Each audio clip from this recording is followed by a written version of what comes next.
On the 3rd of June 1989, the Chinese People's Liberation Army began firing on protesters taking part in the student-led Tiananmen Square protests. Welcome to History Pod.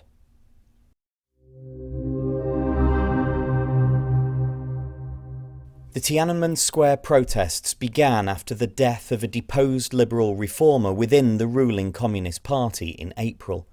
Protesters made their way to the streets to call for government accountability, freedom of the press, freedom of speech, and the restoration of workers' control over industry. Having initially consisted mainly of university students, the protests soon gained support from the wider population and spread to over 400 cities nationwide. By the end of May, and with no end to the protests in sight, the Chinese Politburo began to consider approving the use of force to disperse the protesters. The final authorisation was given at 4:30 p.m. on the 3rd of June.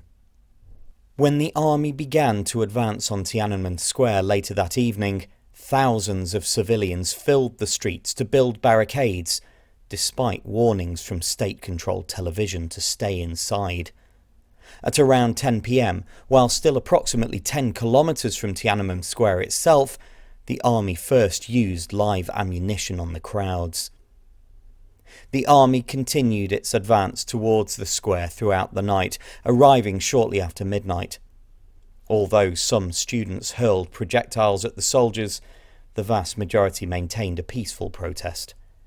The army continued its advance and eventually forced the students to retreat from the square. Official figures reported 241 deaths, but unofficial estimates, including one by the US ambassador at the time, placed the figure at more than twice that.